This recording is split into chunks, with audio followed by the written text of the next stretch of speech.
VTS mall, വളരുന്ന ബന്ധം, തുടരുന്ന വിശ്വാസം. Opposite bus stand, Manjeri road, Pandikkad. മേടപ്പുലരിയിൽ കണി കണ്ടുണരാൻ വണ്ടൂർ അമ്പലപ്പടി സ്വദേശി മുരിങ്ങത്ത് ഹരിഹരന്റെ കൃഷിയിടത്തിൽ കണിവെള്ളരി വിളവെടുപ്പ് തുടങ്ങി. 2 ഏക്കർ പാട്ട കൃഷിയിൽ വിഷു വിപണിയിലേക്ക് ആവശ്യമായ എല്ലാത്തരം പച്ചക്കറികളും വിളഞ്ഞു നിൽക്കുകയാണ്.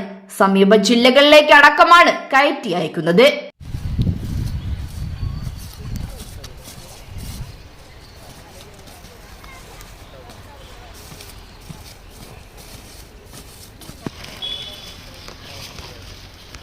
കഴിഞ്ഞ 10 വർഷത്തോളമായി ഹരിഹരൻ കണിവെള്ളരി കൃഷി ഇറക്കുന്നുണ്ട്.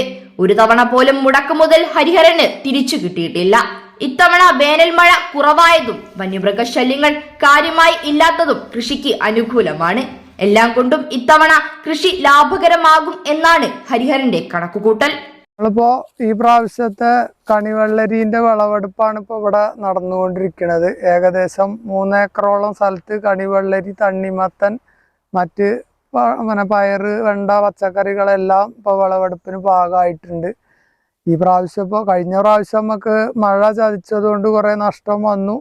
ആ നഷ്ടവും കൂടി ഈ പ്രാവശ്യം ഇപ്പം മഴ നമുക്ക് വല്ലാതെ മഴ വന്ന് ബാധിച്ചിട്ടില്ല. മറ്റുള്ള സ്ഥലങ്ങളിലൊക്കെ പെയ്തു പോയാൽ നമുക്ക് മഴ കൊണ്ട് ശല്യം ഉണ്ടായിട്ടില്ല. അതുകൊണ്ട് നല്ല മികച്ച വിളവ് ലഭിച്ചിട്ടുണ്ട്. ഇനിയിപ്പോൾ മാർക്കറ്റും കൂടി അതേപോലെ കിട്ടിക്കഴിഞ്ഞാൽ നമുക്ക് ഈ പ്രാവശ്യത്തെ കൃഷി വൻ ലാഭമായിട്ട് മാറും. ഇത്തവണ മൾച്ചി കൃഷി രീതി പരീക്ഷിച്ചത് നേട്ടമായി. തണ്ണിമത്തൻ അടക്കം ഇത്തവണ 3 ഏക്കറിലാണ് കൃഷി. പച്ചക്കറികളും വിളവെടുപ്പിന് പാകമായിട്ടുണ്ട്. പറിച്ചെടുത്ത കണിവെള്ളരികൾ കോഴിക്കോട്ടെ മാർക്കറ്റിലേക്കാണ് അയക്കുന്നത്. News bureau, Pandikkad.